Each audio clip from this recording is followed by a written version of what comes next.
Huling iya ka! Napakasama mo! Karamahin ka sana sa lahat ng mga kasalanan ginawa mo sa akin! Aswangin ka sana ang mga katulad mong babaero! Dapat makatagpo ka ng aswang para magtinda ka!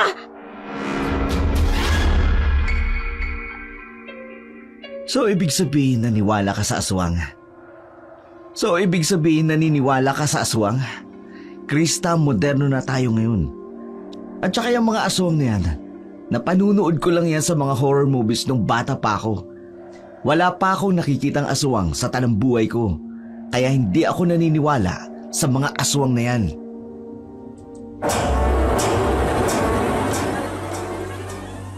Ang mga aswang ay kinatatakutang nilalang. Huwag mo silang gawing biro. Dahil naririyan lamang sila sa dilim at nagmamasid. Nagmamatsyag, naghahanap ng magandang pagkakataon upang sumalakay. Kaya mag-iingat ka. Ang mga katulad mo'y dapat nabubulok sa impyerno. Minahal ka ng tapat ng mga babae, pero sinaktan at pinaluha mo lang. Kaya mga katulad mong babaero, dapat mawala sa mundong ito para hindi na dumami at kumalat!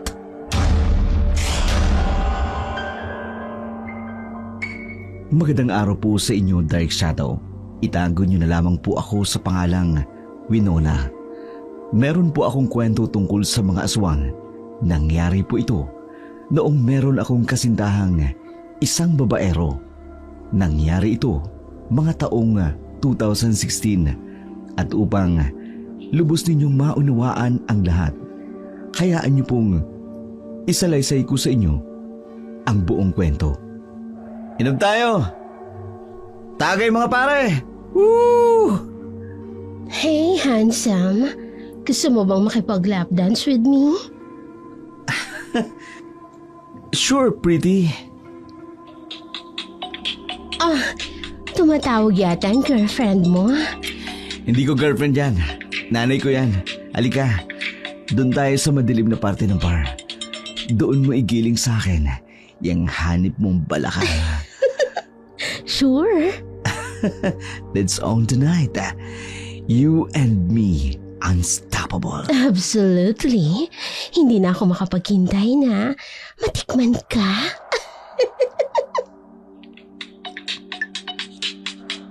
Nakakainis naman tong si Winona. Ang kulit. Papatayin ko muna ang cellphone ko. Magpapakasarap muna ako ngayong gabi kasama ang babaeng ito.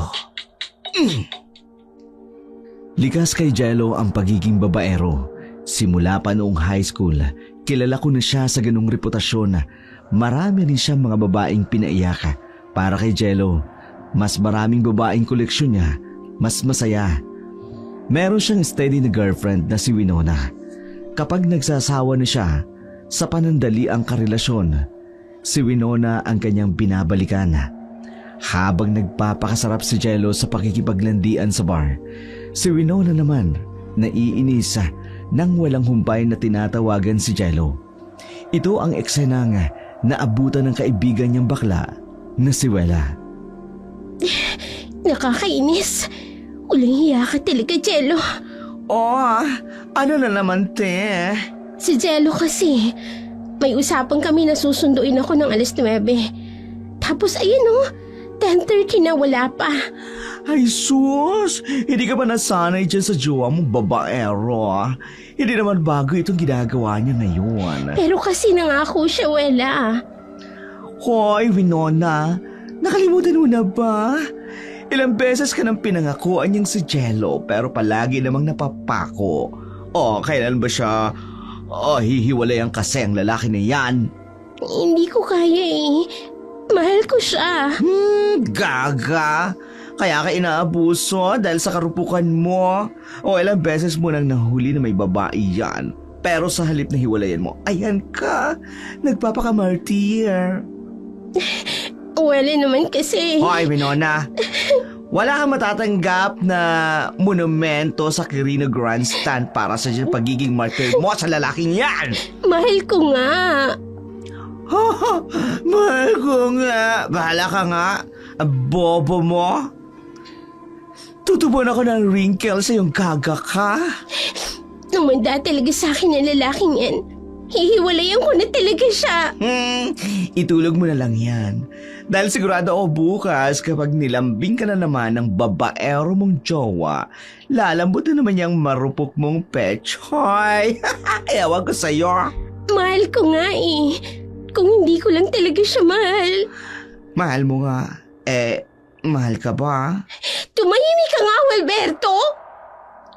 Alright. Kumagawilparto ka naman dyan. Ako ay ito nagmamalasakit sa'yo. Pero parang sa akin ka pa rin galit. Hindi ko na kasi alam ang gagawin ko eh. Hindi ko na alam kung paano siya patitigilin sa pangbababae niya.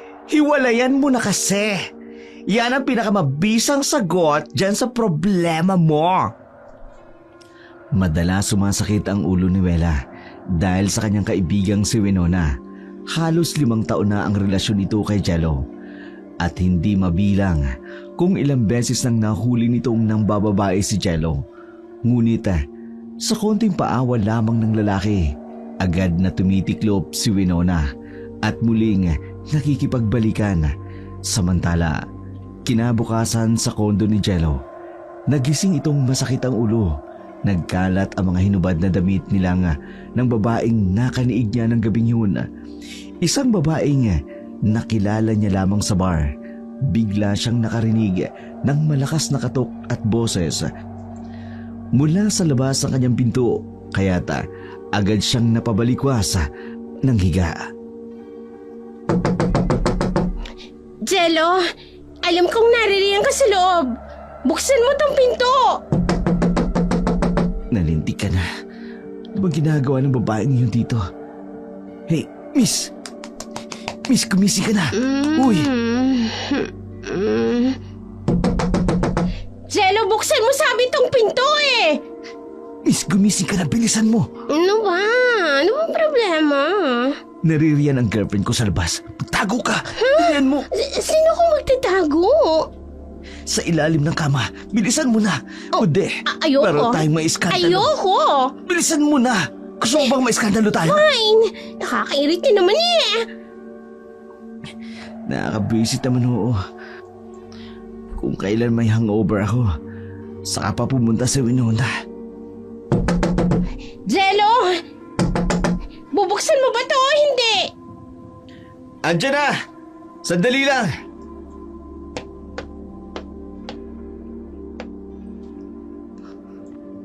Lintik na bra ng babae na tatatakpan ko nga. Sandalit ihagis ko sa ilalim ng kama. Hey! Ang mahal ng bra ko na yan ah! Manahimik ka muna dyan. Baka mamaya marinig pa ang boses mo sa labas. Jello, ano ba? Oo, nandiyan na! Taranta si Jello na lumabas ng kanyang silid upang buksan ang pintuan ng kanyang kondo. Pero bago yun, mabilis niyang sinulyapan ang ilalim ng kama. Siniguradong hindi kita ang ilalim nito. Nang mabuksan niya ang pinto, bumungad sa kanya ang galit na anyo ni Winona. Kaagad itong pumasok ng kanyang silid, saka inilibot ang buong tingin sa paligid na puno ng pagdududa. Winona, bakit ka ba nandito? Ako pa talagang tinatanong mo niyan, Jello. Nasaan ang babae mo ha? Ilabas mo. Ha? Anong babae? Wala akong babae. Tsaka bakit ka ba nandito? Uling iya ka. May usapan tayo kagabi. Ikaw pa nga nag-set ng date natin. Tapos hindi mo man lang ako sinipot. Naku, sorry babe Oo nga pala, may lakad nga pala tayo dapat kagabi. Pasensya na talaga babe kasi may emergency kasi sa opisina eh. Palagi na lang ganyan ang dahilan mo sa akin, Jello. Baka mamaya may babae ka na naman. Dinala mo ba dito sa kondo mo, ha? Winona naman. Ano ka ba naman? Wala nang ibang babae sa buhay ko kundi ikaw lamang. Tsaka nagbago na ako. Hindi ko na uulitin yung mga ginawa ko noon. Kung gano'n, Jello, bakit pa ulit-ulit mo kung pinapangakuan ng kung ano-ano? Pero hindi mo naman tinutupad. Sorry na. Babawi na lang ako sa'yo, promise. Halika nga dito at yayakapin kita. Nakakainis ki. Palagi mo nalang ginagawa sa akin to. Sorry na kasi, babes. Gusto mo mag-lunch tayo mamaya sa labas? No, sige. Alam mo namang hindi kita kayang tiisin. Alam ko naman yun, babe. Kaya nga, mahal na mahal kita eh. Kasi alam ko kung gaano mo ko kamahal. Basta ha, walang ibang babae. Wala talaga, promise. O sige, sa labi mo na lang ako hintayin. Magbibihis lang ako. Dito na lang kita hihintayin. Babe, mas maganda kung sa labi na lang. Pangako, bababa ka agad ako. Sige na nga. Basta bilisan mo lang ha. Oo naman. Sige na. Baba ka na, babe. Love you. I love you too, babe. Baba ka kaagad. Oo, promise. Nagpatianon si Winona habang masuyo at malambing siyang inaalalayan ni Jello palabas ng Unit 2. Nang tuluyan ng makalabas si Winona, agad na bumalik si Jello sa kanyang silid. Mabilis na pinalabas ang babaeng nagtatago sa ilalim ng kama. Wala pa itong saplot ng lumabas mula sa pagkakatago sa ilalim ng kanyang kama. Kaya naman, muling nag-init ang katawan ni Jello. Hindi na siya nagpatumpik-tumpik pa. Mabilis niyang hinila ang babae pabalik sa kama. Ang galing mo ha. Muntik na tayong mahuli, pero nagawa mo pa rin umisa. Siyempre naman, sisimulan sa akin ito. Ano nga palang pangalan mo? Deborah? Oh, by the way, siguro kailangan ko nung umalis bago pa bumalik yung paranoid mong girlfriend. Tatandaan ko pangalan mo ha. Debra. Parang Debra. Sige na. Kapag may time ha. Sexy time ulit tayo ha. Of course. Bye, handsome. Bye, sexy. Parang gusto ko pa ulit umisa eh. Don't worry, may next time pa naman. Mapang-akit na naglakad ang babae patungo sa pinto. Bago ito tuluyang lumabas, malandi pa itong kumindat kay Jello na ikinatawa naman ng lalaki.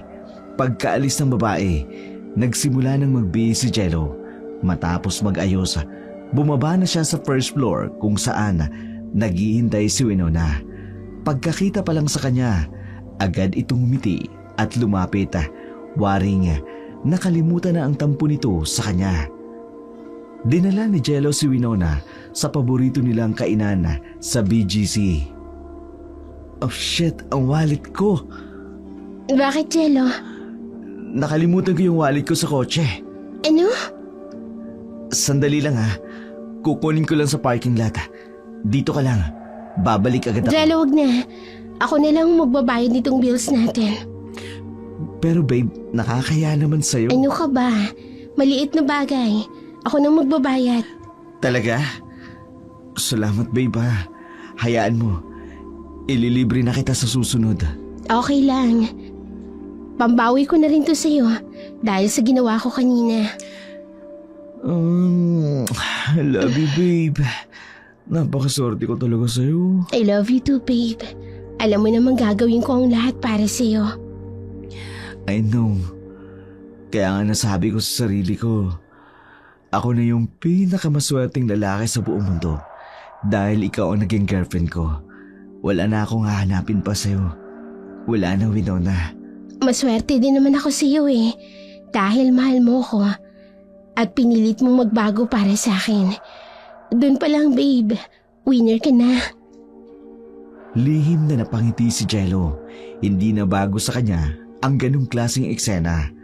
Konting mabulaklak na salita, nauuto niya na agad si Winona.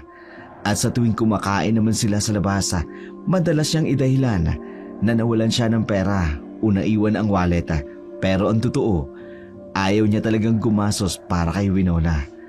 Nililibre niya naman ito paminsan-minsan, lalo na kapag nahahalata ni Winona na siya lang palagi ang gumagastos sa kanilang dalawa. Pagkatapos nilang kumain, nagtungo na sila sa mall. Doon nagsimulang bumigay na waring nakalimutan na ang nangyari. Babe, Thank you talaga ah.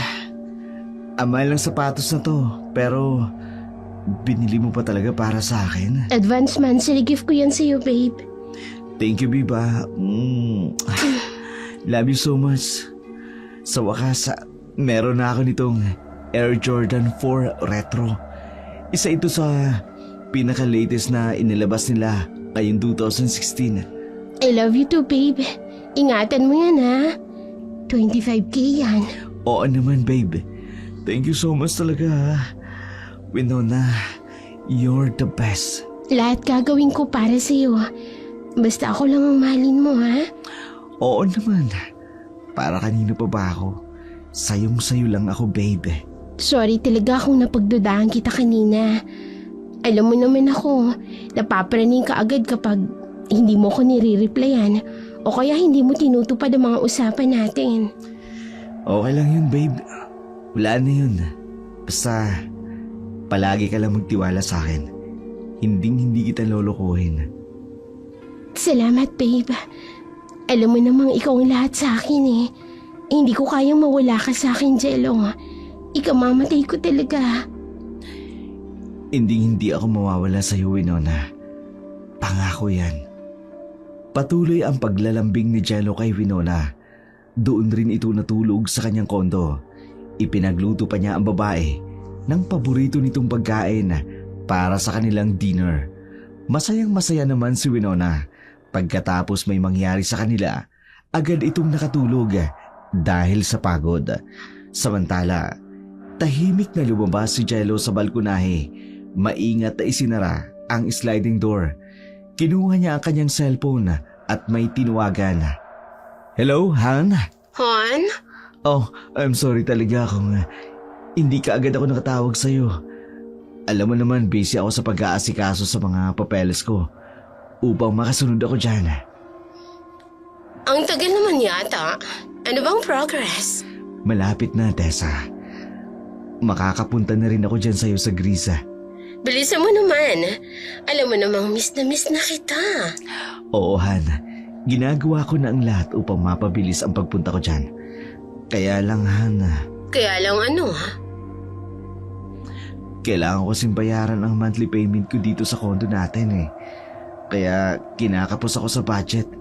Kasi may binili akong sapatos. Send ko sa yung picture mamaya. Aling sapatos ba yan? Bakit hindi mo sinabi sa akin? Ako na lang sanang bumili para sa'yo. Naku, hindi na. Hana, kaya naman sa'yo. Kahit yung bills na lang dito sa konto, okay na sa akin yun. Ikaw talaga. Huwag kang mag-alala. Magpapadala ako ng pera sa account mo.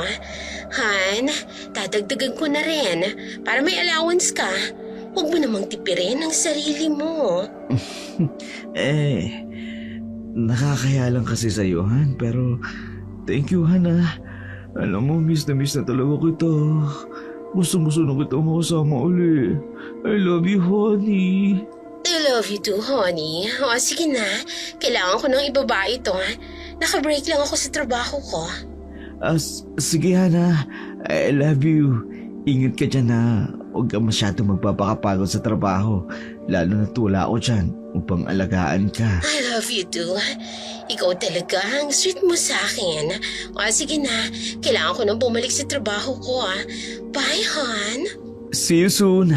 Honey, bye. Ang swerte mo talaga, Jello. Dami mong babae ha. At hindi lang basta mga babae. Mapera pa. At handa kang gastusan. Iba talaga ang kagapuan mo, Jello. Tuwang-tuwa si Jello nang i-check niya sa kanyang account upang makita kung magkano ang perang ipinadala sa kanya ni Tessa. Nanlaki ang mga mata niya nang makita ang malaking halagang pumasok sa kanyang account. Si Tessa ang bumili ng kanyang kondo sa BGC at ito rin ang nagbabayad ng lahat ng kanyang mga bills. Mas nauna niya itong nakarelasyon kaysa kay Winona. Ngunit dahil nakabase si Tessa sa Greece, madalang itong umuwi kaya malaya siyang nakapambababae. Nitong huling taon, Nagpasya si Dessa na pasunurin si Jello sa Grisa. Hindi mahal ni Jello si Dessa, pero dahil mayaman at may edad na ang babae, pinagtsatsagaan niya ito. Dahil dito, nag-iingat si Jello na wag mahuli ang babae niya. Lalo na ni Dessa na itinuturing niya ang bangko. Uwi na ako, babe. Ganun ba, babe?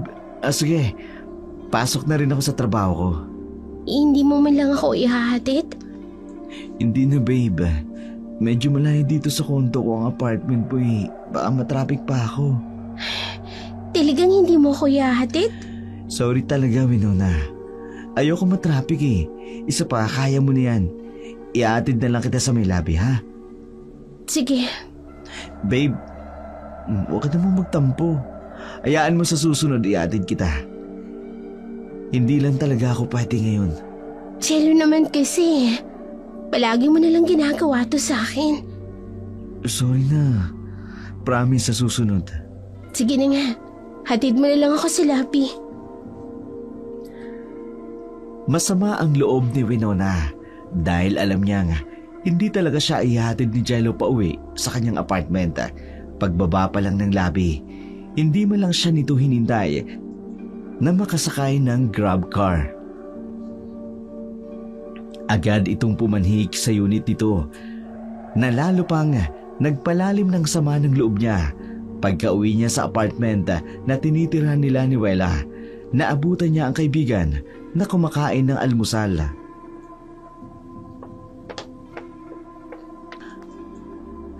Good morning, T.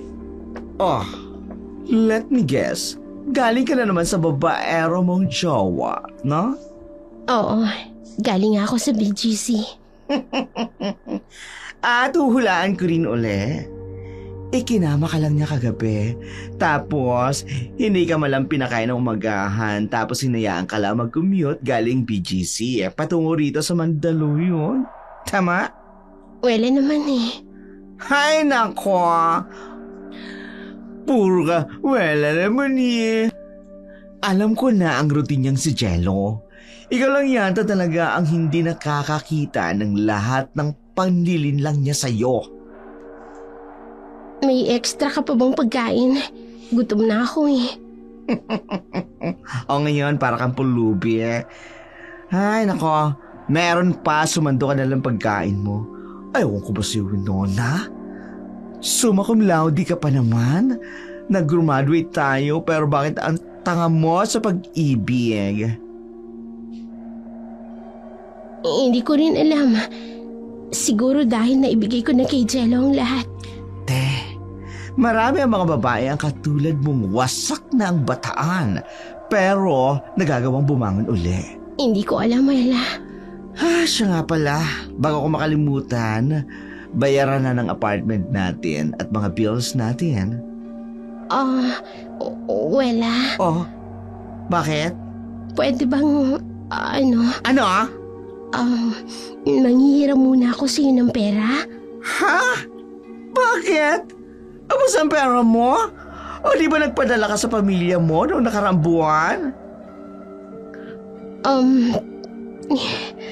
Diyos ko naman, Winona. Huwag mo sabihin sa akin. Kinastos mo na naman dun sa babaero mong jowa. Oo eh. Nagpabili siya sa akin ng sapatos. Sapatos? Sapatusin kita dyan eh. Saan mo binilan sa Divisoria? Di dapat may pera ka. Mura lang naman ang mga sapatos dyan sa Hindi eh. Original na Air Jordan kasi ang binili ko sa kanya. Yung latest. Worth 25K? Gaga mo, Winona! Nasaan ang utak mo sa talampakan? 25K sapatos! Para sa babaerong yun! Labis ang inis ni Wela kay Winona. Panay ang talak nito sa kaibigan. Ang mga sandaling yun, tahimik lamang na hindi kumikibo si Winona. Alam ni Wela na ginagatasan lamang ng lalaki ang kanyang kaibigan. Ngunit anong sasabihin niya? Tila walang naririnig si Winona. Nang araw din yun, kinausap ni Wela ang kaibigan tungkol sa mga kalokohang ginagawa nito pagdating sa kasintahang si Jello. Winona, gusto ko lang kausapin ka. Tungkol sa Wela? Tungkol sa mga kalokohang ginagawa mo para kay Jello. Alam mo, matagal na tayo magkaibigan. Parang kapatid na ang turing ko sa iyo. Kaya nag-aalala ako sa kapakanan mo, Winona. Wela, alam ko naman yun. Pero pangako, okay lang talaga ako. No! Hindi ka okay. Alam mo kung bakit? Dahil tingnan mo nga, inubos mo sa lalaking yun ang pera mo. Binilan mo siya ng worth 25K na sapatos. Ikaw ba?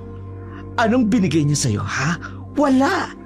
Sa tingin mo, saan ka pupulutin kapag hindi kita pinautang? Palagay mo ba tutulungan ka ni Jello? Iniisip mo ba na patitirahin ka niya sa kondo niya? Mag-isip ka nga, Winona. Wela, mahal ko si Jello. Gipit lang siya ngayon. At ikaw hindi ka gipit? Gipit lang sa sapatos! Binilan mo ng sapatos, gipit! Ay, Winona, iniintindi kita dahil kaibigan kita. Pero ito yung huling beses na pautangin kita, ha? Kapag inubos mo pa ang pera mo dyan kay Jello. Ano? Wala naman. Wala namang ganyan, ano? Hindi ako nagbibiro, Winona. May pamilya din ako sa probinsya at alam mo yon. Pareho tayo ng pinanggalingan. So, kalilimutan mo na ang pagiging magkaibigan natin, ganon? Drama mo. Hindi ko kinakalimutan. Gusto lang kitang disiplinahin dahil hindi na tamang ginagawa mo. Ayos lang sa'yo na maubusan ng pera basta wag lang si Jello. Hindi na nakakibo si Winona. Malungkot na may bayad ng pagtatampo ang nararamdaman niya para kay Wela. Sa kabila nito, alam niyang may punto ang kaibigan niya, ngunit ayaw pa rin niyang magtampo o magalit sa kanya si Jello. Hindi niya kayang tanggihan ang mga bagay na hinihiling nito. Samantala, sa kondo naman si Jello, abala ito sa paggawa ng kalokohan nang biglang tumunog ang kanyang cellphone. Oh shit, istorbo naman oh. Huwag ka maingay. Sasagutin ko lang tawag nito. Dito ka lang ha. Ipagpapatuloy natin ang session natin sa kama. Okay. Bakit ba tumatawag na naman si Tessa? Masagot nga uli. Hello? Hello, Han? Bakit ang tagal mo namang sagutin ang tawag ko? Pasensya na, Hana. Hindi ko kasi kaagad narinig eh. Teka, bakit parang hinihingil ka? Okay ka lang ba? Oo naman, kagagaling ko lang kasi mag-jogging, Hana. Kaya hiningal ako. Oh, ganun ba? Han, bakit ka nga pala napatawag? Gusto ko lang kasing itanong sa'yo. Kumusta na yung paglalakad mo ng papeles mo? Okay na ako for visa interview, Hana. Waiting na lang ako kung approve ba yung visa ko or hindi. Mabuti naman kung ganun. Pero bago yan, may huling-hiling sana ako sa'yo. Ano yun, Hana? Pwede ka bang pumunta sa probinsya namin? May gusto sana akong ipakuha sa'yo dun eh. Bago ka pumunta dito si Chris. Ano naman yun, Hana? Mahalagang papeles yun. Huwag kang mag-alala. Nasabihan ko ng kapatid ko na pupunta ka doon. Sige. Pupunta ako sa probinsya niyo, Hana. Thank you talaga, Han. Lihim na napamura si Jello. Hindi niya magawang tanggihan si Tessa dahil malaki ang pakinabang niya rito. Samantala, matapos ang tawag, muling bumalik si Jello sa kama kung saan naghihintay ang babaeng kaniig niya. Muli nilang ginawa ang malaswang gawain at pagkatapos ito, pinaalis ni Jello ang babae. Ilang oras ang lumipas. Nakarinig siya ng pagkatok mula sa labas ng kanyang unit. Tamad niyang tinungo ang pintuan at laking gulat niya nang makita niyang naruroon si Winona.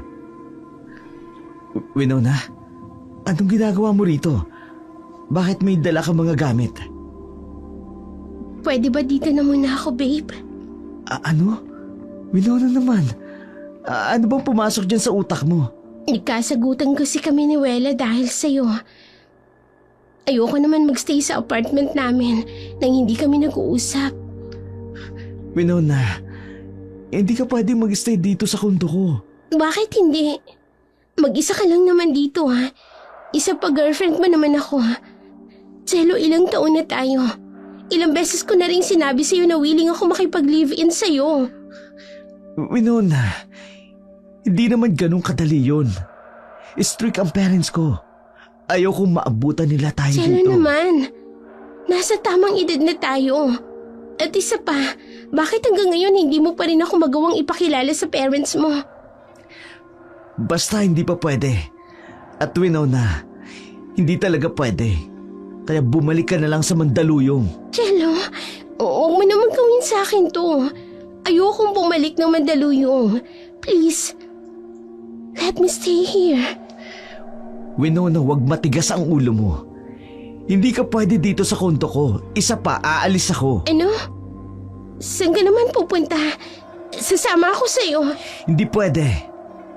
Tungkol sa trabaho ang pag-alis ko. Kaya kung maaari lang, bumalik ka na lang muna sa apartment mo. Hindi ka pwedeng tumira rito sa kondo ko. Pero Jello, Umalis ka na, Winona. Hindi makapaniwala si Winona. Hindi niya akalain na tama ang kanyang kaibigang si Wela.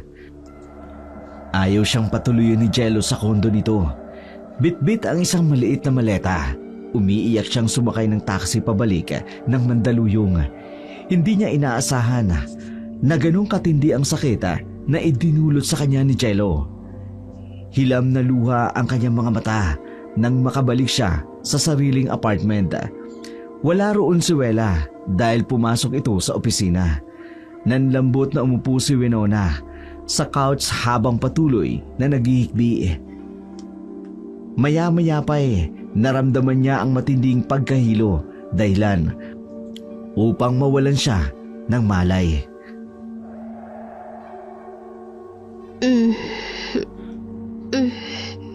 Winona, ayos ka lang ba? At sumamay ka. Ano ba nangyari sa'yo? wala. Tama ka nga. Ha? Ano ibig mo sabihin? Pumunta ako sa kondo ni Jello. Nagbaka sakali ako na patuloyin niya ako sa kondo niya. Pero tinanggihan niya at pinaalis niya ako. Ano? Sinasabi ko na nga ba? Hindi ko na alam ang gagawin ko ngayon, Wela. Buntis yata ako. Ha? Ilang linggo na akong delay. Bip, bakit kasi ang tanga mo? Ilang ulit ko lang sinabi sa iyo na hiwalay mo yung babaero mong jowa pero hindi ka nakinig. Mahal ko nga kasi. Ngayon hindi ko na alam ang gagawin ko. Paano kung buntis talaga ako? Bumili muna tayo ng PT. Baka malay mo delay ka lang talaga. At wala naman palang laman. O diba merong ganyan? Sana nga walang laman to. Pero alam mo, Wela, minsan naisip ko na sana buntis ako. Kasi para panagutin ako ni Jello at pakasalan niya ako. Gaga ka talaga. Ngayon pa nga lang na hindi ka pa buntis, hindi ka na trinato. How much more kung buntis ka pa talaga? Malay mo naman. Wela, kapag nabuntis ako, baka panagutin niya ako, diba? Ay, ewan ko sa'yo, Winona. Ewan ko sa'yo, masyado kang tanga sa pagmamahal mo dyan kay Jello. Sa araw na yun, lumabas si Wela upang bumili ng pregnancy test para sa kanyang kaibigang si Winona. Pagbalik niya sa kanilang apartment, Agad niya itong iniabot sa kaibigan. Makalipas ang ilang sandali, nagtest si Winona at pagkatapos lumabas siya ng banyo at nanlalata. Bagsak ang mga balikat na tila ba sasabog na muli ang kanyang pag-iyak. Agad namang tumungo si Wela upang alalayan siya. Winona? Ano? Kumusta? Positive. Naku, paano na ngayon yan? Anong gagawin mo? Wala, kailangang malaman ito ni Jello. Kailangan niya akong panagutan. At sa tingin mo pananagutan ka ng lalaking yun? Pupuntahan ko siya. Ipapaalam ko sa kanyang kalagayan ko. Sasamahan kita. Og na, ako na lang. Ano ka ba? Hihintayin lang kita sa labi ng konto niya. Kasi Winona, hindi ko mapigilan mag-alala sa kalagayan mo. Salamat, Wela. Sige, papayag na akong sumama ka sa akin. Pero sa may labi ka lang, ha? Oo, hindi na ako sasama sa'yo sa unit niya. O siya, halika na at baka abutin pa tayo ng hapon dahil matraffic na. Kaagad na nagtungo ang magkaibigan sa BGC patungo sa kondo ni Jello. Gaya ng kanilang napag-usapan, naiwan si Wela sa labi habang mag-isa namang pumanik si Winona sa unit ni Jello. Pagkarating niya roon, agad siyang kumatok sa pinto ng unit ng kanyang boyfriend. Ilang saglit lamang ang lumipas bago bumukas ang pinto. Tumambad sa kanya si Jello. Pormal na nag-ayos at halatang may pupuntahan, bagay na ikinakunot ng noo ni Winona. Saan ka pupunta, Jello? Bakit bihis na bihis ka? Di ba sinabi ko sa'yo may pupuntahan ako? Tapos hindi mo malang sasabihin sa akin kung saan. Huwag kang mag-alala, Winona. Babalik naman ako. Jello, may kailangan kang malaman. Ano ba kailangan kong malaman? Jello, buntis ako. Ano? Buntis ako, Jello.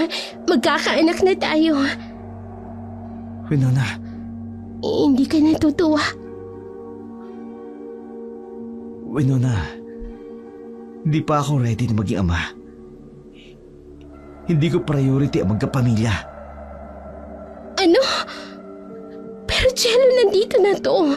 Anong gusto mong gawin ko dito sa bata, ha? Hindi ko alam. Ipalaglag mo. Walang iyo ka. Aray ko, ano ba?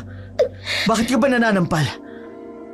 Hindi ko kasalanan kung nabuntis ka. Hindi mo kasalanan, pero kinalaw mo ko. Walang iya naman, Jello. Wala ka bang bayag pagdating sa responsibilidad? Hindi ko naman kasalanan dahil pumayag ka rin. Hindi ko kasalanan kung nagpagalaw ka sa akin nung fertile ka. It's a vice versa. Ayusin mo to. Ako lang talaga ang aayos? Ang kapal naman ng mukha mo. Tama nga ang kaibigan ko. Wala kang kwenta. Nagpaloko ako sa'yo ng matagal na panahon. Tapos ito lang ang gagawin mo sa akin? Hayop ka! Umalis ka na, Winona. Hindi ko matatanggap ang batang yan. Kung hindi mo rin lang naman yan kayang ipalaglag, bahala ka na sa buhay mo. Dahil makikipaghiwalay na ako sa'yo. Ano ba? Walang iya ka! Napakasama mo! Karmahin ka sana sa lahat ng kasalanan ginawa mo sa akin! Aswangin ka sana! Yung mga katulad mong babaero, dapat makatagpo ng aswang para magtanda ka! Ano ba? Ano ba? Tama na! Ano ka ba? Tama na! Tama na! Ano ba? Walang iya ka! Ang kapal na mukha mo! Walang hiya ka? Bakit mo binasag ang bintana at mga base ko? Nasisiraan ka na ba talaga ng ulo? Jello, kailangan mo kong panagutan. Hindi ko pwedeng ipanganak ang batang to nang walang ama. Hindi kita pwedeng pakasalan, Winona. Hindi ko pa kaya ang responsibilidad bilang ama. Kaya pwede ba umalis ka na dito?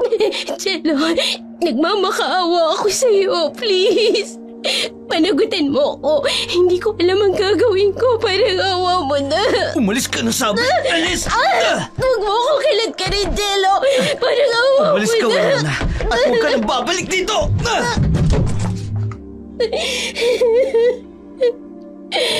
Jello! Jello, parang awa mo na. Buksan mo tong pinto. Jello! Kahit anong pagmamakaawa ni Winona at kalampag ng pinto sa unit ni Jello, nanatiling bingi ang lalaki. Umiiyak na napaupo na lamang si Winona sa sahig, walang pakialam kahit pinagtitinginan na siya ng mga residente dahil sa ingay ng kanyang pag-iiskandalo. Ilang sandali pa'y may umakyat ng taga-front desk na nagtanong kung ano ang nangyayari. Ngunit hikbi lamang ang naisagot ni Winona. Mabuti na lamang naruroon si Wela. Inalalayan siya nitong bumaba at lisanin ang lugar niyon. Kumain ka na? Kanina umaga ka pa hindi kumakain. Makakasama yan sa iyo, Winona. Kain na. Hindi ko na alam ang gagawin ko, Wela. Hindi ko akalain na magagawa sa akin yun ni Jello. Matagal niya nang ginagawa sa iyo ang mga bagay na yun, Winona. Nagbubulag-bulagan ka lang. Paano na ako ngayon? Hindi ko na alam ang gagawin ko. Nandito ako. Hindi kita pababayaan. Kaya mo pa naman bumangon. Kalimutan mo na si Jello at mag-focus ka na lang dyan sa pagiging nanay mo sa baby mo. May awa ang Diyos, Winona. Basta magsumikap ka lang sa future mo at sa baby mo dahil wala kang aasahan kay Jello. Wala talaga. Wela.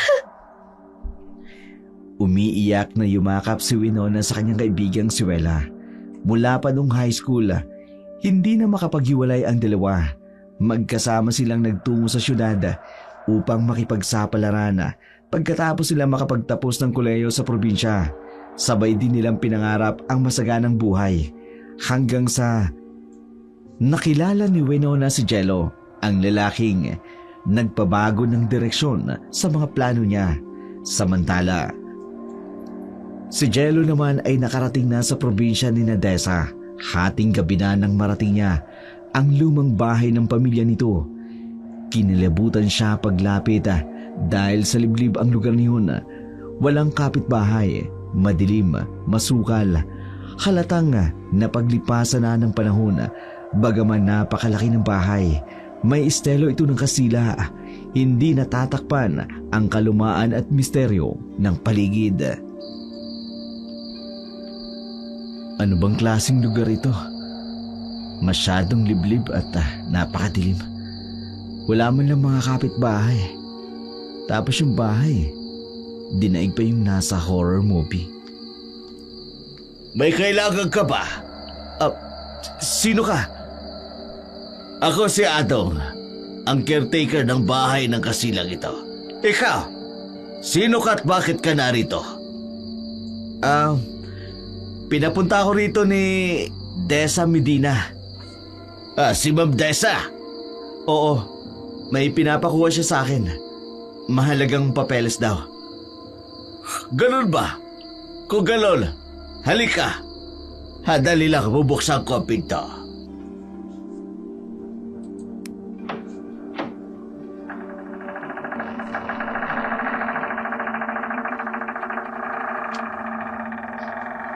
Nakakatakot naman ang pagbukas niya ng pinto. Luma na kasi ang bahay na ito. Di pa rin napapaayos. Siya nga pala. Bukas makakarap ka ng kapatid ni Ma'am Desa. Gabi na kasi. Ayoko siyang istorbohin. Dito rin ba siya nakatira? Hindi. Sa resort pero malapit lang yun dito. Ganun ba? Halika. Dadali kita sa itaas sa magiging silid mo. Sige ho.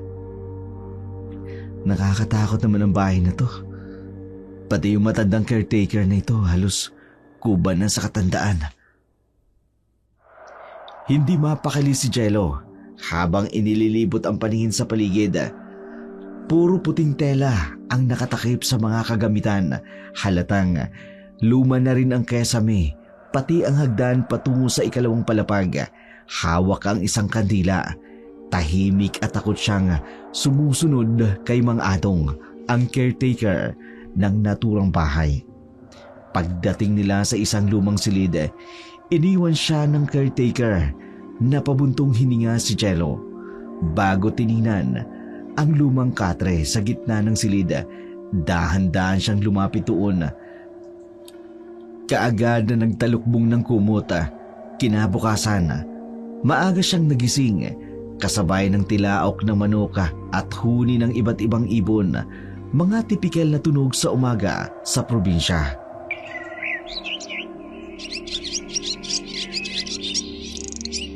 Ang aga mo namang nagising. Maaga po talaga ako nagigising kahit nung nasa Manila pa ako. Mga ato, pwede ko po bang makita at makausap ang kapatid ni Dessa para makabalik na ako sa Manila? Mag-agahan ka muna. Pagkatapos ay dadaling kita sa resort upang makausap mo si Ma'am Krisha. Sige ho. Gusto mo ba ng kaping barako? Ayos lang mo sa akin.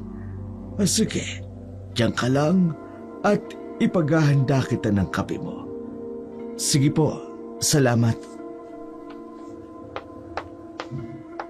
Nakatatakot talaga ang matandang yun. Grabe kong makatingin. Parang sasagpangin ako ng buhay. Kailangan kong makalis kaagad sa lugar na to. Wala man lang kabuhay-buhay. Puro bukirin at huli ng ibon lang ang naririnig ko. Matapos kumain ng agahan, pinakain muna ng matandang si Adong ang kanyang mga alagang hayop bago niya dinala si Jello sa kapatid sa resort ng lumang bahay Kastila ng pamilya ni Dessa. Masasabi ni Jello na maganda ang resort, payapa, malinis at nakare-relax ng pakiramdam. Iniwan siya ni Adong sa isang cottage habang tinatahak nito ang daan patungo sa isang maliit na konkretong bahay. Wala pang ibang tao ng mga oras na yun, kaya tanging mga hampas lamang ng alon at iilang seagulls ang maririnig sa paligid. Ang tagal naman. Wala yatang balak na kausapin ako ng kapatid ni Dessa. Ilang minuto na ako naghihintay dito At si Mang Adong, lumalabas ng bahay at may nakasunod sa kanya. Wow! Yan ba ang kapatid ni Dessa? Walang yan naman ang ganda. Parang model. Walang-wala ang ating niya sa kanya. Sobrang puti at kinis. Sobrang sexy. Aayusin ko ang pagkakaupo ko. Dapat gwapong-gwapo ako sa harapan niya. Sir Gilo, pasensya na at natagalan. May inasikaso kasi si Ma'am Krista. Ayos lang ho, Mang Adong. Matyagaan naman po ako naghihintay. Salamat naman. Ma'am, siya ho pala si Jello, ang pinadala rito ni Ma'am Dessa. Hi, Jello. Good morning. Ako nga pala si Krista, ang nakababatang kapatid ni Ate Dessa. Ako naman si Jello. Hindi nasabi sa akin ni Dessa na may napakaganda pala siyang kapatid. Hindi din sinabi sa akin ni ate. Nagwapo ka pala. Naku, hindi naman. Pero marami nang nagsabi sa akin na gwapo ako. Pasensya ka na nga pala, Jello. Maingay ang hampas ng mga alon. Medyo masama kasi ang panahon Gusto mo bang dun tayo sa bahay mag-usap? Oo naman. Walang problema sa akin. Ayaw po ba ako? Kung ganun, let's go. Mga Adong, sabihin niyo naman po ang staff na paghanda kami ng breakfast, please. Po, ma'am. Nagpatiuna ng lakad si Krista at hindi maipagkakaila ni Jello habang sinusundan ito ng tingin. Ibang-iba ito kumpara sa mga naging babae niya sa Maynila. Halata sa aura nito ang pagiging dominante. Isang babaeng kayang-kayang tumayo sa sarili niyang mga paa. At ang kagandahan ni Krista ay kahali-halina na tila nawala sa isip ni Jello na karelasyon niya ang nakatatandang kapatid nito. Subalit sa isip ni Jello, kung sakaling patulan siya ni Krista, hindi siya mangingiming bitiwan si Dessa katulad ng ginawa niya kay Winona. Pagkarating nila sa bahay ni Krista, napansin ni Jello ang modernong loob nito, punong-puno ng mga magarbo at makabagong appliances at mga kagamitan, kabaliktaran ng bahay Kastila na tinutuluyan niya. Nang dumating ang pagkaing inorder ng dalaga, agad niyang inanyayahan itong kumain. Walang nagawa si Jello kundi sabayan si Krista kahit busog pa siya. Kain ka ng marami.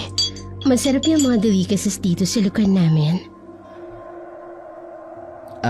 Oo naman. Masarap nga lahat eh. Nabanggit sa akin ni Ate Dessa na pupunta ka raw rito. Hininda ko na pala yung mga papeles na kailangan mong dalhin. Ganun ba? Naku, gusto ko pa naman sana mag-stay dito kahit ilang araw. Pwede naman. Welcome ka dito sa resort namin. Pwede kang mag-stay. Pwede mo ring tawagan si ate para malaman niya na gusto mo muna magpalipas ng ilang araw dito. Sigurado ka? Ayos lang na manatili ako rito sa resort ninyo? Oo naman. Di ba boyfriend ka ng ate ko? Oo. Boyfriend niya ako. Nakakainis. Panira ng diskarte, oo. Kung ganun, welcome ka dito. Lalo na't mukhang magiging future kuya na kita. Ha? Bakit natigilan ka? Ayaw mo ba na tawagin kitang kuya? Pwede. Wala naman akong kapatid na babae. Masaya ako para sa inyo ni ate. Sige lang kuya, kain ka lang. Sige. Walang hiya talaga. Kuya talagang tawag sa akin. Nakaramdam ng matinding inis si Jello nang tawagin siya ni Krista na kuya. Hindi niya mapigilang hagurin ang tingin. Tunay na napakaganda ng dalaga. Malaanghel ang muka at halos mawala ang mga mata sa kasingkitan tuwing humingiti. Matapos nilang kumain, dinala siya ni Krista sa isang cottage. Doon daw siya pansamantalang manunuluyan. Pagkatapos nito, iniwan na rin siya ng dalaga. Bagay na nakadismaya kay Jello. Dahil sa inis, humithit na lamang siya ng sigarilyo. Nasa ganung ayos siya nang biglang mag-ring ang kanyang cellphone. Hindi niya sana sasagutin nang makita niya si Winona na tumatawag. Pero hindi ito tumigil sa pag-ring. Napilitan siyang sagutin ito. Hello? Ano ba, Winona? Hindi ba sinabi ko na sa'yo na tigilan mo na ako? Hindi ka ba nakakaintindi? Walang hiya ka, Jello. Ang kapal ng mukha mo. Wela? Bakit nasa iyong cellphone ni Winona? Bakit mo ko tinatawagan? Bakit kita tinatawagan? Pwisit ka. Dahil gusto ko iparating sa'yo. Narito kami ngayon sa ospital. Ospital? Oo. Dahil nagtangka magpakamatay si Winona. Gaga ba siya? Walang hiya ka talaga. Muntik na mamatay yung tao. Tatawagin mo pang gaga. Hayop! Hayop ka talaga! Pwes, hindi ko na kasalanan yan. Tinapos ko na ang lahat sa amin. Sarili niya ng katangan yan. Kaya pwede ba, wag mo na akong tatawagan pa. Talagang hindi na. Hayop ka. Kakalimutan na kita, Jello. Tama. Hindi ka naguguloy na kaibigan ko. At sisiguraduhin ko sa'yo, Jello. Pagsisisihan mo ang lahat ng ginawa mo sa kanya. Pati sa batang ipinagbubuntis niya. Mga pesi kayo! Sino ba ang may sabi sa inyong lalapitan ko pa kayo? Wag na kayong tatawag sa akin, mga bisit! Galit na napahila mo si Jello sa kanyang muka. Bago na paupo sa malambot na kama, hindi niya akalain magiging problema niya si Winona. Ayaw niyang malaman ni Dessa, lalong-lalo na si Krista, ang tungkol kay Winona. Lalo nata may kakaiba siyang pagtingin sa kapatid ni Dessa. Kinagabihan, lumabas siya ng cottage. Sumalubong sa kanya ang maingay na hampas ng mga alon at malakas na dampyo ng hangin. Gayunpaman, nagdesisyon siyang maglakad-lakad sa gilid ng dalampasigan upang magpalipas ng oras. Nasaan na ba si Krista? Di ko na siya nakita simula kanina umaga. Nakakainso. Gustong-gusto ko pa naman sana makita ang maladyoso niyang kagandahan. Uy, Diyos ko! Uy, may patay doon! Oo nga, may pinatay na naman ng aswang! Kailangan ba laban ito ng barangay? Uy, bulusan na natin! Ano ba I-report nangyayari? natin sa barangay! Bakit nagpapanik ang mga tao? Kuya Jello, Krista, bakit naririto ka sa labas? Gabi na ha? gusto ko sana magpahangin. Narinig ko yung mga tao. May pinatay daw. Oo, may pinatay na naman. Hindi na yan bago dito sa lugar namin. Hindi ka ba natatakot? Hindi. Wala naman akong ginagawang masama. At saka, sinabi ng mga tao na aswang daw ang pumapatay. Aswang? Nagbibiro ka ba? Hindi ako nagbibiro. Iyan ang paniniwala dito sa amin. Kapag may pinapatay o namamatay, sinasabi ng mga tao na aswang may kawa. Pero, totoo bang may aswang? Hindi ko alam. Wala pa naman ako nakikita. Pero hindi naman masamang maniwala, hindi ba? So, ibig sabihin naniniwala ka sa aswang? Krista, moderno na tayo ngayon. Tsaka yung mga aswang na yan, napapanood ko lang yan sa mga horror movies nung bata pa ako. Wala pa akong nakitang aswang sa tanang buhay ko, kaya hindi ako naniniwala sa mga aswang na yan. Pero kasi kuya, nasa liblib na lugar ka kung saan ang mga tao'y naniniwala sa makalumang pamahiin. Wala ka sa sosyal at mayamang lugar ng Maynila. Kahit na, hindi pa rin ako naniniwalang may aswang. Kalokohan lang ang mga yan. Gawa-gawa lang yan ng may malikot na imahinasyon na tao. Ikaw rin.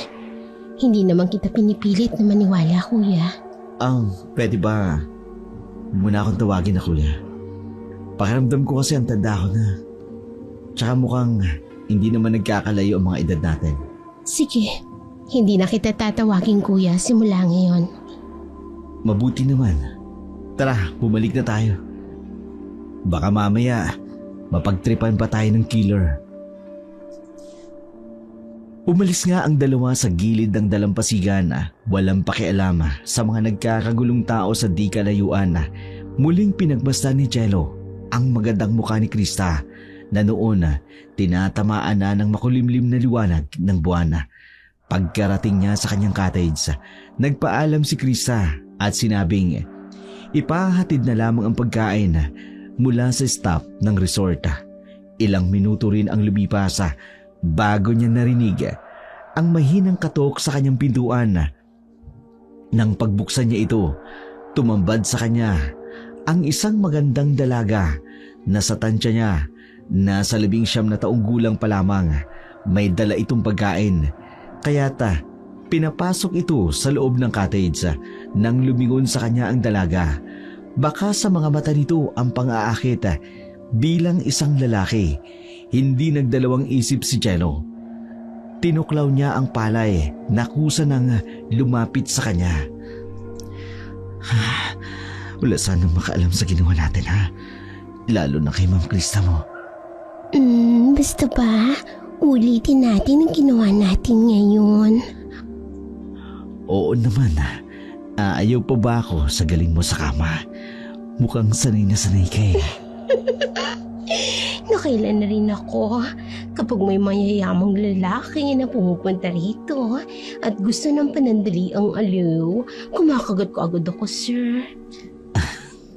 Kaya naman pala eh. Ang ngayon, bigyan mo na ako ng pera. Ano? Hindi libre ang serbisyo ko. Kasi sabi ko lang kanina, hindi ba? Walang yan naman, oo. Magkano ba? 5K? Okay na yan sa akin. Ha? Ang mahal naman. Sa probinsya ka lang naman ha. Dapat provincial rate lang. Gago, hindi porke taga-probinsya ako.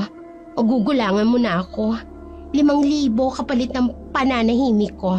O sisigaw ako, malalaman ng lahat ang kababalaghang ginagawa natin dito. Tinatakat mo ba ako? Hindi kita tinatakot. Sinasabi ko lang sa iyo na ang maaari kong gawin kapag nagmatigas ka. Oo na. O eto, 5,000 umalis ka na. Huwag kang babalik dito sa cottage ha. Hindi ko masasabi, sir. Bye! Umalis ka na nga. Visit ha. Kukutungan pa ako ha. Bayarang babae yan ha. Mukhang inosente pero matinik. Sa bagay, okay na yun. Kaysa naman malaman ni Krista at ni Dessa ang mga kaluwang ginagawa ko. Krista, napakaganda mo talaga. Ibang-iba ka sa ate mo, nagkurang na. At gagawin ko ang lahat, maging akin ka lang. Kinaumagahan, nagbaka sakali si Jello na makakausap at makakasama niya si Krista, ngunit nabigo siya. Ayon sa staff ng resort, marami raw itong inaasikaso. Inis na bumalik si Jello sa kanyang cottage at nagdesisyong manood na lamang ng pelikula sa isang portable DVD player. Maya-maya pa narinig niyang tumunog ang kanyang cellphone nang makita niyang si Dessa ang tumatawag. Agad niya itong sinagot, lalo na't kailangan niya ng karagdagang pera. Hello, Han. Mabuti tumawag ka. Ang tagal rin nating di nagkausap. Medyo busy lang, Han. Sorry talaga, ha? Siya nga pala, kumusta ang pananatili mo riyan sa resort? Nag-enjoy ka ba? Oo naman, Han. Napaka-accommodating ng kapatid mo at ng mga staff dito sa resort. Mabuti naman at nag-enjoy ka, Han. Masaya akong marinig yan. Nasabi na rin sa akin ni Krista na handa na yung mga papeles na kailangan mong dalhin patungo rito, ha? Oo, honey. After 2 days, aalis na ako dito. Good. Hindi na talaga ako makapaghintay na makita at makasama ka, Han. Nangungulila na talaga ako sa'yo ng sobra. Ako rin, Dessa. Oh, ang lalim naman yata ng buntong hininga mo, ha? May problema ba? Han, kasi naubusan ako ng pera eh. Ganun ba? Huwag mo nang problemahin yan. Padadalhan kita ng pera. Talaga, honey? Naku, thank you talaga, Han.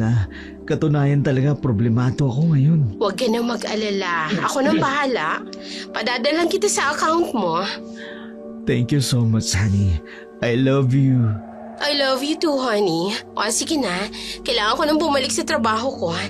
Ikumusta mo na lang ako sa kapatid ko. Palagi ko siyang tinatawagan pero hindi ko matsyempohan. Okay, Han. Sasabihin ko sa kanya. Bye. Ang galing mo talaga, Jello. Nautungo na naman ang sugar mommy mo.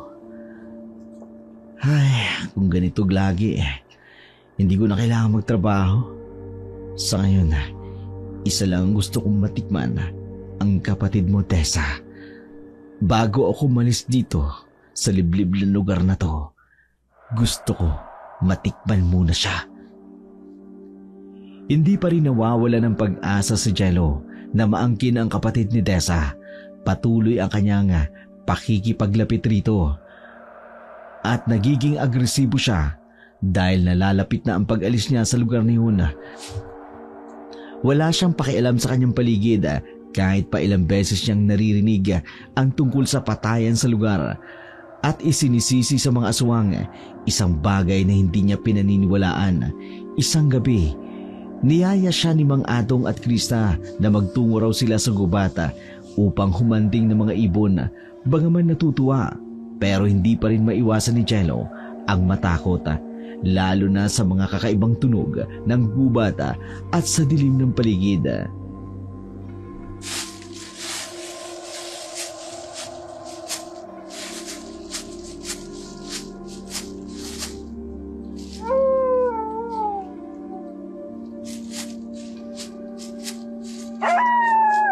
Ano ba naman yan? Palagi niyo bang ginagawa ito? Ang alin? Itong pagpunta dito sa gubat tuwing gabi. Hindi ba kayo natatakot? Hindi. Nakaugalian na namin gawin ito, Jello. At ganitong oras namin gustong manghunting ng mga likaw na hayop.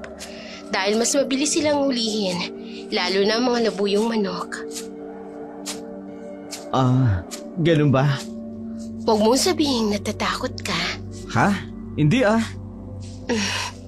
Naniniwala ka na may aswang, no? Akala ko ba hindi ka naniniwala? Pero bakit mukhang natatakot ka yata? Hindi ako natatakot.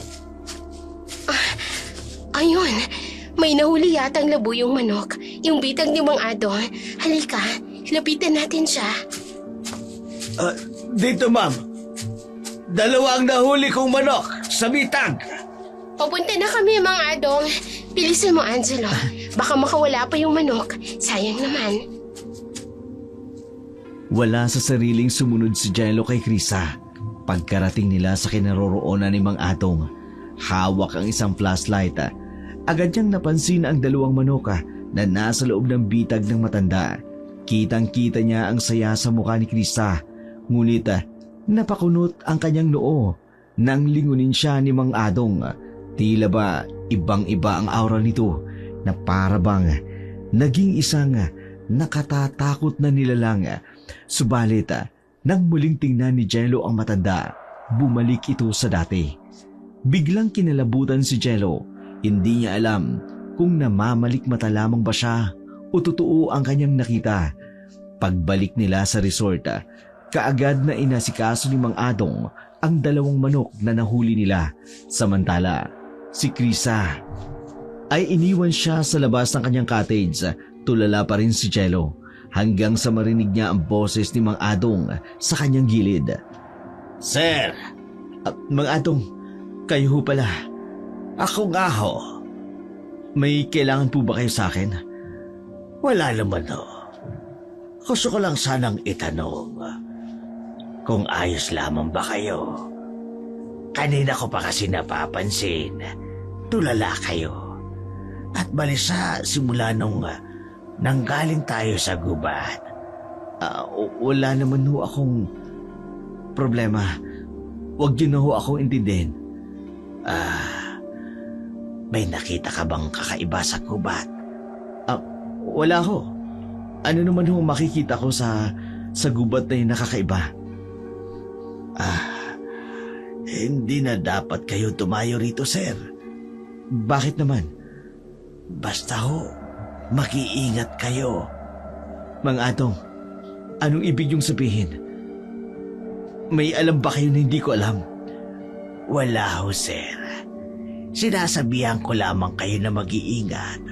Mahirap na't maraming patayan ang nangyayari dito sa lugar namin. Baka makursunadahan ka. Ho? Naniniwala rin ba kayo sa mga sabi-sabing aswang ang pumapatay? Ang mga aswang ay kinatatakutang nilalang. Huwag mo silang gawing biro lamang. Dahil naririyan lamang sila sa dilim. Nagmamasid, nagmamatsyag, naghahanap ng magandang pagkakataon upang sumalakay. Kaya, mag-iingat ka.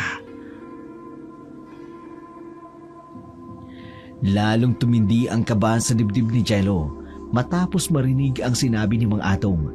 Hindi niya alam kung alin ang dapat niyang pagtuunan ng pansin, ang mga patayan sa baryo o ang kakaibang anyong nakita niya kay Mang Adong noong nasa gubat sila. Kinabukasan, sabay silang nag-agahan ni Krista. Matapos kumain, inalok siya nitong pumunta malapit sa talon ng kanilang baryo. Nasa gitna raw ito ng gubata at sa isiping makakasama niya si Krisa nang silang dalawa lamang. Muling na-divert ang kanyang alalahanin. Walang pag-aalinlangang sumama siya kay Krisa papunta sa talon. Ang ganda naman sa lugar na to, Krisa. Madalas ka ba dito? Oo, kapag nagsasawa na ako sa resort, dito ako dumidiretso. Halika, Jello. Maligo tayo. Masarap maligo ngayon dahil mainit. Ha? Sige. Wow, hinubad niya ang suot niyang damit. Ngayon ay nakabikini na lamang siya. Hanip, ang ganda ng babaeng ito. Napakaganda ng katawan. Sobrang puti at ang kinis. Jello, halika na. Maligo na tayo. Sumunod ka sa akin, ha? Susunod ako sa kanya. Sisiguraduhin kong matitikman kita sa araw na ito, Krista. Jello, bilisan mo. Ang lamig ng tubig. Ang sarap maligo. Sige! Tama ka! Alamigan ng tubig! Ang sarap maligo dito sa talon. Lalo na kasama kita. Anong ibig mong sabihin? Krista, alam ko mali dahil kapatid ka ni Tessa. Pero, hindi ko kasi mapigilan ang sarili ko. Jello, anong ginagawa mo? Krista, pwede ba kitang halikan? Oh, Jello, hindi pwede kasi. Krista, sige na. Pagbigyan mo na ako. Promise, walang malalaman ng ate mo. Jello,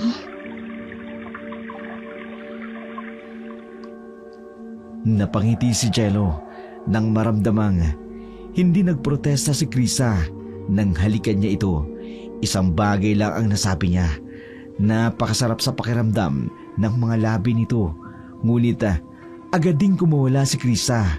Umahon ito mula sa talon. Nagbiis ng mabilis. Wala siyang sinayang na oras at naglakad palayo.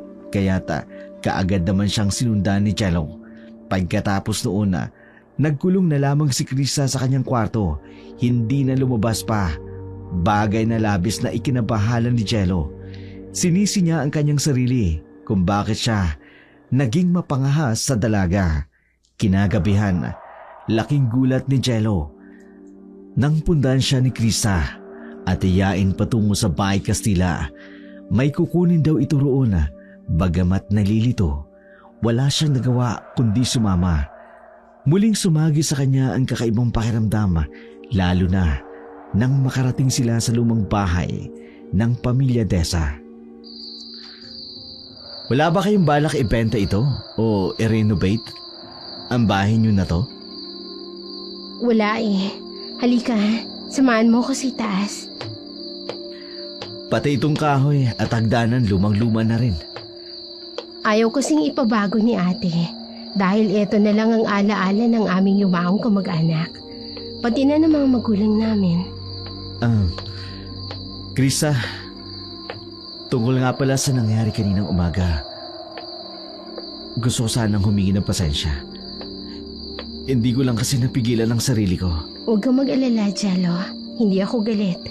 Halika, pumasok tayo dito sa kwarto ko. Kwarto mo? Oo, kwarto ko.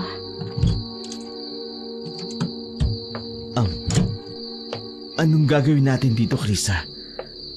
Ang dilim. Gusto mo? Shh! Huwag kang maingay, Jello. Krista, anong ginagawa mo? Naguhubad ka ba ng damit? Oo, Jello. Hindi ba ito naman ang gusto mo? Alam kong matagal ka na may pagnanasa sa akin. Pero, hindi ka ba magagalit? Bakit naman ako magagalit, Jello? Kung gusto ko rin naman na may mangyari sa atin. At isa pa, aalis ka na bukas ng gabi, hindi ba? Gusto ko kasi, bago ko umalis, mapagbigyan natin ang isa't isa. Krista, hindi ko tatanggihan yan. Matagal na ako naglalaway sa kanta mo. Handa mo bang iwanan si ate para sa akin? Oo, handa ko siyang iwan para sa'yo. Kung ganon, simulan na natin, Jello. Halikan mo ako. Oo, Krisa. Gusto ko yan, Jello. Teka, bakit may nararamdaman akong may kakaiba sa labi mo na parang may pangil? Telika? Anong ibig sabihin nito, Krisa? Sandali, bubuksan ko ang flashlight. Ayan, itatapat ko sa kanya. Hindi! Bakit ganyan ang itsura mo? Bakit may mahaba kang pangil? Jello, akala ko ba gusto mo akong halikan at angkinin? Anong nangyayari? Bakit tila takot na takot ka? Hindi! Anong klaseng nilalang ka? Bakit ganyan ang itsura mo? Hindi ka tao! Hindi talaga ako tao, Jello. Aswang ka! Isang aswang! Huwag kang lalapit sa akin! Ulit papatayin kita! Ngayon ay gusto mo akong patayin. Pero nung mga nakaraang araw, gustong-gusto mo akong pagsamantalahan. Mga lalaki nga naman na nakabase lang sa itsura. Pero kung lalaki rin lang na kagaya mo, hindi ako maghihinayang na patayin ka. Huwag! Huwag kang lalapit! Tatakbo ako. Kailangan ko makalabas rito! Ano ba? Bakit hindi ito mabuksan? Bumukas ka sa amin! Hindi mo agad mabubuksan yan, Jello. Nakalarak ang pintong yan. Hindi ko bubuksan ang pinto! Hindi bumubukas! Bumukas ka! Bumukas ka! Desperado si Jello na mabuksan ang pinto, kaya wala siyang inaksayang oras. Walang habas niya itong sinipa ng sinipa para lamang masira. Dahil na rin sa kalumaan nito, kaagad siyang tumakbo pababa sa matarik na hagdan habang naririnig ang mga alulong ng aso sa paligid at ang malademonyong tawa ni Krisa na sumusunod sa kanya. Sumisigaw siya ng tulong, ngunit tila walang nakaririnig sa kanya. Halos mawalan siya ng hininga nang makita ang kabuang anyo ni Krisa. Ang dati niyang maganda at maladyosang muka napalitan ng isang nakatatakot na anyo. Doon niya lamang napagtanto na hulog siya sa bitag ng isang aswang.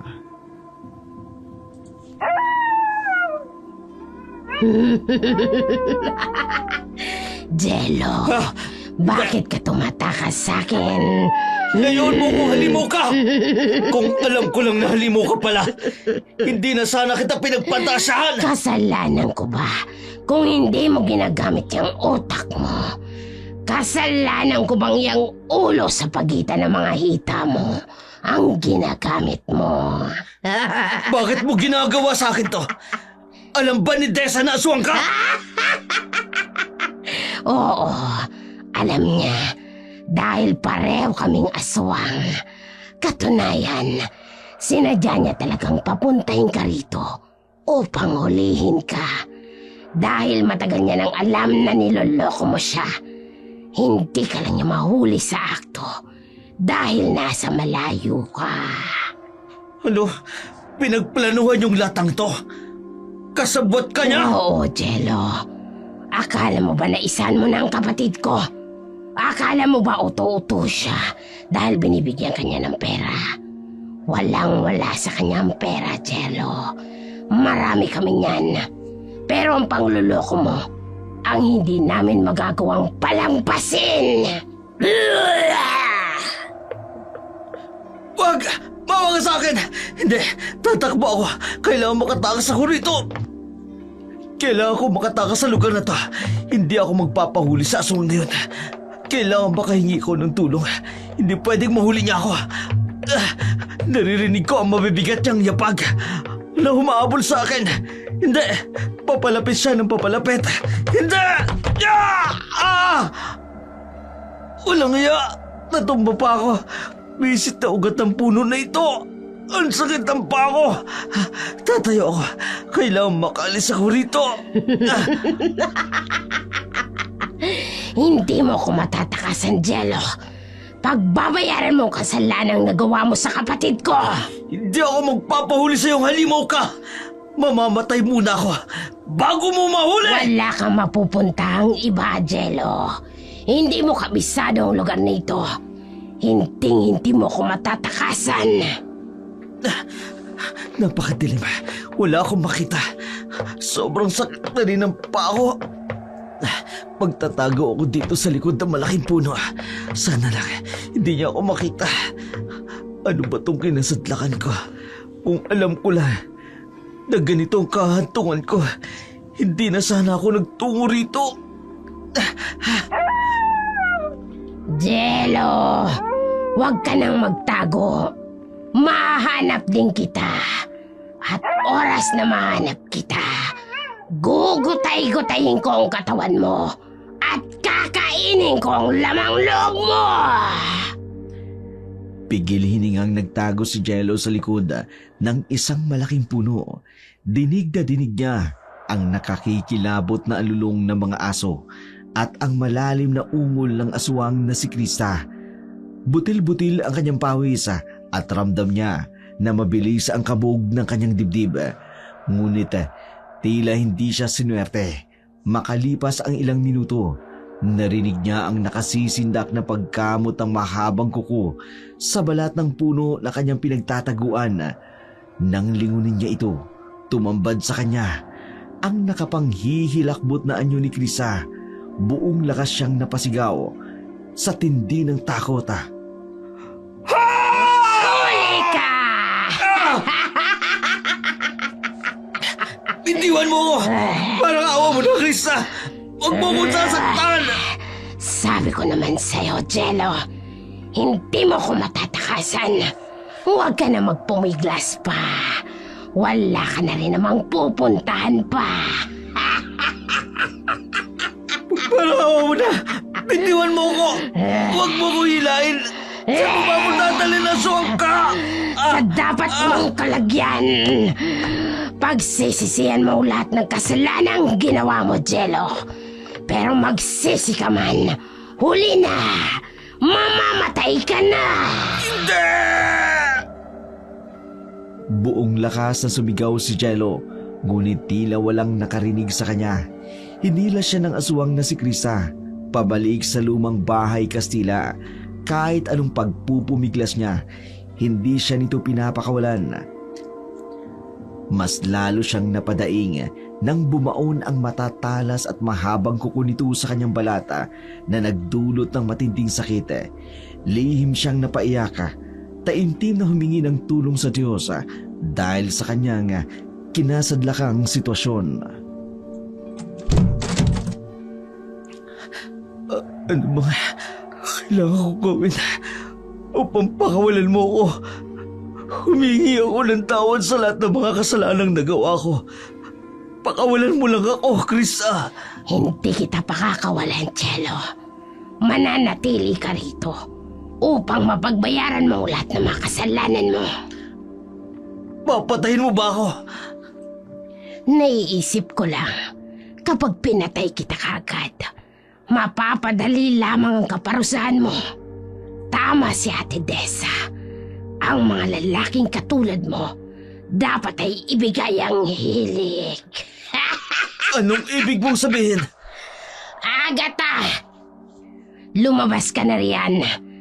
Ipapaubaya ko muna sa iyong lalaking ito. Igagapos ko muna siya upang magawa mong lahat ng nais mo. Hindi! Krista, maawa ka sa akin! Patawarin mo ako! Kung kinakailangan lumuhod ako, gagawin ko para sa ate mo! Kung gusto niyo, unti-unti kong bayaran ang mga perang nakuha ko sa kanya. Basta patawarin mo lang ako! Enjoy, Jello. Magaling yan sa kama si Agatha, hindi ba? Natikman mo na siya noon. Ha? Hindi! Kumusta ka na, sir? Agatha! Bakit kanya ng itsura mo? Bakit isa kang matanda? Hindi kanya ng itsura mo. Batang-bata ka nun, di ba?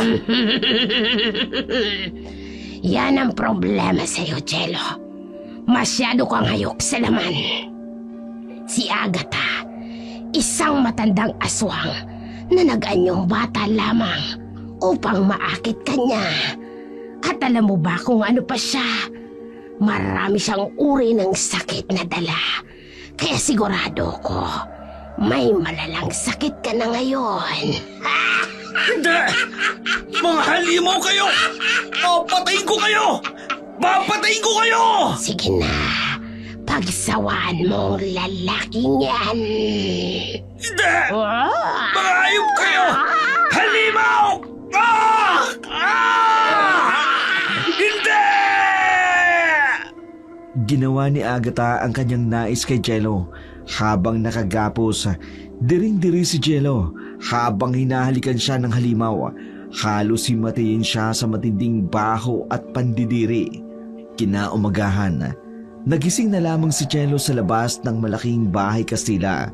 Nakagapos pa rin ang kanyang mga paa at halos hindi na siya makakilos dahil sa sakit ng kanyang katawan. Napakislot siya nang biglang marinig ang mga yabag ng takong na papalapit sa kanya. May naririnig akong yabag na papalapit sa akin. Hindi, kailangan ko makawala sa pagkakagapos ko na ito. Good morning, Jello. Ikaw, limo ka. Nagpanggap ka lang na isang maganda at kaakit-akit. Tapos sa gabi, lumalabas ang tunay mong anyo. Oh, Jello, ang sakit mo namang magsalita. Parang hindi mo ako pinagpantasya noon. Pakawalan mo ko rito. Ano pa bang gusto mong gawin sa akin? Bakit hindi mo pa ako pinapatay? Sinasal mo ko. Kung ako lang ang masusunod, pinatay na kita kagabi pa. Sinusunod ko lang ang gusto ng kapatid ko. Ang mas pahirapan ka Bitiwan pa. mo ko. Ang nais niyang pakawalan ka at bumalik sa Maynila at maging palaboy ka doon dahil tapos na ang pagsusustento niya sa iyo. Ngayon, Jello, ipapahatid kita kay Mang Adong sa sakayan ng bus patungong bayan. Tapos bumalik ka na ng Maynila. Wala kang ibang dadalhin. Walang papeles. Dahil wala naman talaga in the first place. Magbabayad kaya sa ginawa niyo ito sa akin. Babalikan ko kayo. Eh di bumalik ka. Yun ay kung makababalik ka pa. Hayop ka, Krista. Pareho kayong hayop ng kapatid mo. Mas hayop ka. Dahil ang mga katulad mong makakati, babaero, scammer, ay hindi na binibigyan ng pagkakataon. Pasalamat ka. Medyo naawa pa sa iyo ang kapatid ko. Pero kung akong tatanungin, pinatay na kita. Kita ang galit sa mga mata ni Krista matapos makausap si Jello. Ipinasakay siya nito sa lumang pick-up. Ipinahatid kay Mang Adong papunta sa sakayan ng basa. Tulala na wala sa sarili si Jello. Wala siyang pakialam kahit pinagtitinginan siya ng mga tao dahil sa kanyang kalunos-lunos na itsura. Pagdating niya sa Manila, kaagad siyang nagtungo sa kanyang kondo sa BGC. Ngunit ganun na lamang ang kanyang panlulungo nang harangin siya ng prantis. Ayon sa mga staff, pinaban na daw siya ni Desa at wala na siyang magagawa dahil nakapangalan kay Desa ang unit. Walang nagawa si Jello kundi kunin ang kanyang natitirang gamit sa locker. Naiiyak siyang sumakay ng taxi patungo sa apartment ni Winona sa Mandaluyong.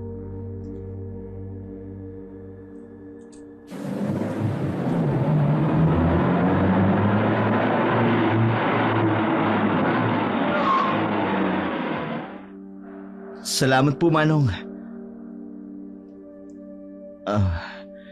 Sana makausap ko si Winona. Alam ko, malaking kasalanan ko sa kanya. Pero sana matanggap niya ako. Kakatok ako sa pinto.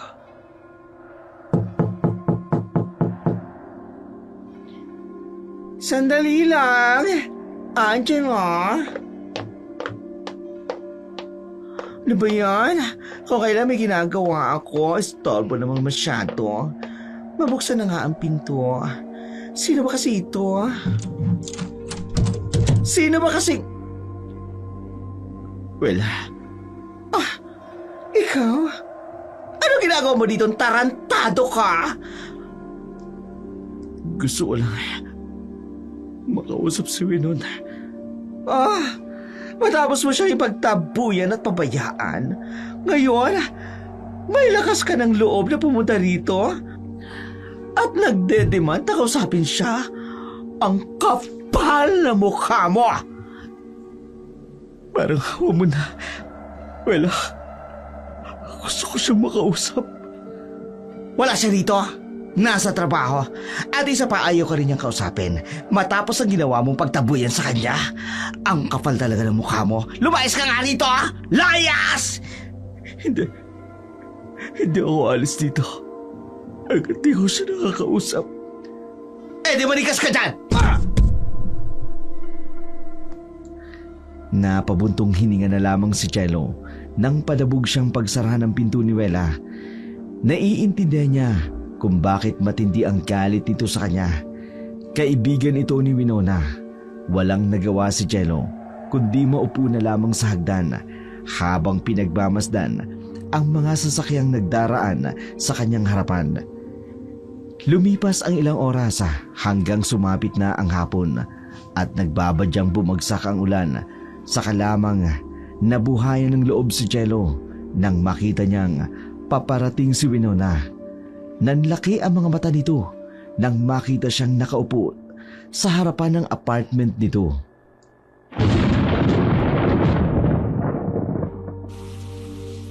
Anong ginagawa mo dito? Umuulan. Umalis ka na. Baka mamaya magkasakit ka pa, sa akin mo pa isisi. Winona, alam ko napakalaki ng kasalanan ko sa'yo.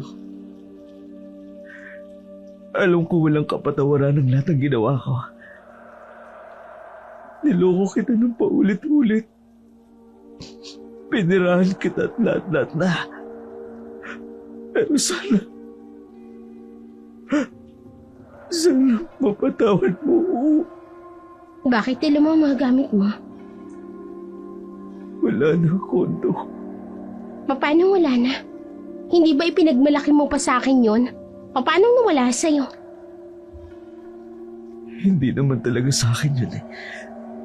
Kay Desi yun. Mas nauna ko siyang nakilala sa'yo.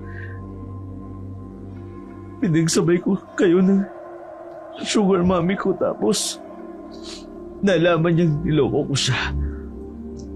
Pero bago yun, pinapunta niya ako sa probinsya niya para pasakitan ng kapatid niyang aswang.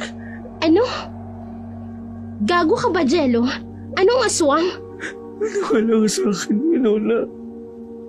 Sa lahat ng kasinungalingan na gawa ko sa'yo, ito ang totoo. Lahing aswang ang pamilya ni Desa. Yung kapatid niya ay aswang. Muntik na ako mamatay sa lugar nila. Mabuti na lang, hindi ako tinuluyan ni Krista. Pero ipinag-aasa niya ako sa matandang aswang na si Agatha. Nag-anyo siyang bata upang maakit ako. Paliw ka na ba, Jello? Kanya ka na ba kadesperado? Dahil nahuli ka ng sugar mommy mo? Kaya ngayon gusto mo na naman akong lokohin. Pero hindi na, Jello. Hindi na ako magpapaloko sa'yo. Ilang taon ako naging boba. Muntik ko pang kitli ng buhay ko. Pero mabuti na lang mahal ako ng Diyos. Dahil hindi niya hinayaang mangyari sa akin yon. Winona, parang awa mo na. Magbabago ako. Tanggapin mo lang ako. At isa pa, magkakaanak na tayo, di ba? Gusto mo bang lumaking walang ama ang anak natin? Winona. Ang kapal ng mukha mo. Ikaw pang may ganang magsabi niyan. Hindi ba nagmakaawa rin ako sa'yo? Anong sinabi mo? Hindi mo pa kayang maging ama na hindi mo matatanggap ang anak ko kaya ipalaglag ko na lang.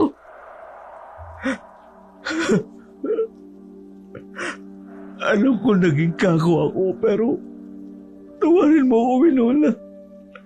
Magsimula tayo muli. Parang awa mo lang. Bigyan mo ako ng pagkakataon. Hindi na. Wala ka nang mahihita sa akin. Inubos mo ng pagmamahal ko sa'yo. Makakaya kong mabuhay nang wala ka. Kakayanin ko. Kami na magiging anak ko. Winona, parang awa mo na. Winona, huwag mo sa akin gawin to. Bigyan mo ako ng isang pagkakataon. Winona, nakikiusap ako. Lumayas ka na! Winona! Winona! Napaluhod na lamang si Jello sa gitna ng ulan, umiiyak at basang-basa. Kahit anong pagtawag niya kay Winona, hindi na siya nito nilabas pa. Doon niya napagtanto ang tunay na kahalagahan ng babae sa kanyang buhay. Kung paano siya nito minahal sa kabila ng kasinungalingan at panluloko. Lahat ng yun ay tiniis ni Winona. Ngunit ngayon, tuluyan na siyang binitiwan ng babae. Kinabukasan, nakaramdam si Jello ng matinding sakit ng kanyang puso. Namimilipit siya sa tindi ng kirota dahilan upang lapitan at tulungan siya ng mga taong nagdaraan. Nakita siya ng mga itong nakatulog sa harapan ng apartment ni Winona, kaya agad nila itong isinugod sa ospital. Pagdating doon, agad siyang nilapitan ng doktor. Doon niya nalaman ang masaklap na katotohanan na may malubha pala siyang sakit. Hindi pwedeng mangyari sa akin to. Bakit ako nagkaganito? Hindi maaari.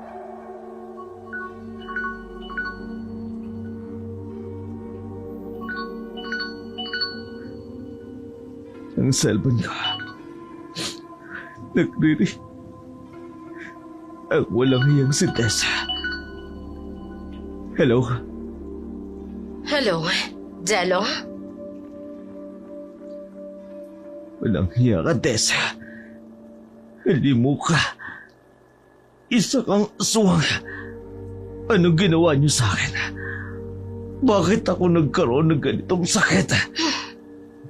Yan ang kalma mo, Jello. Mamatay ka sa malubhang sakit na yan. Dahil walang lunas ang sakit mo. Walang hiya kayo ng kapatid mo. Bakit niyo ginawa sa akin to? Napakalaking kabayaran naman ito, Tessa! Kulang pa yan sa lahat ng mga panlulokong ginawa mo sa akin, Jello.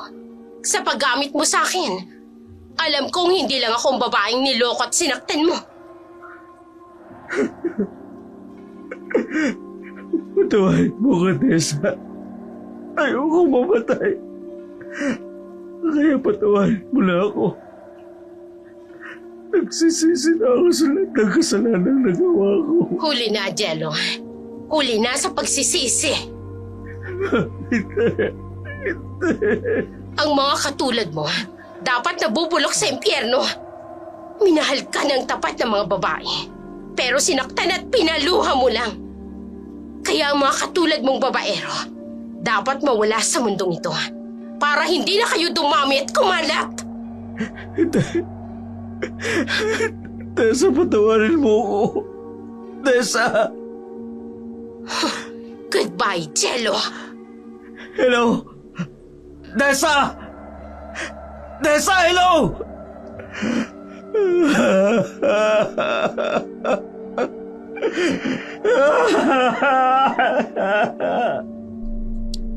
Ngunit pinatay ni Dessa ang tawag. Naiiyak at napalugmok na lamang si Jello. Ngayon, wala na siyang magagawa. Hindi na siya tinanggap ni Winona. Binitiwan na rin siya ni Dessa. Meron pa siyang malubhang sakit at ayon sa mga doktor, ito ay wala ng lunas. Labis ang kanyang pagsisisi, ngunit wala siyang nagawa. Marahil, yun na ang karma para sa lahat ng kasalanang nagawa niya. Lumipas ang ilang taon Nabalitaan na lamang ni Winona, pumanaw na si Jello dahil sa isang malubhang karamdaman. May bahagi sa kanyang puso na nalulungkot, ngunit mas pinili niyang maging positibo sa buhay, alang-alang sa kanyang anak. Hanggang dito na lamang, Dark Shadow, ang aking sulat. Nagpapasalamat, Winona.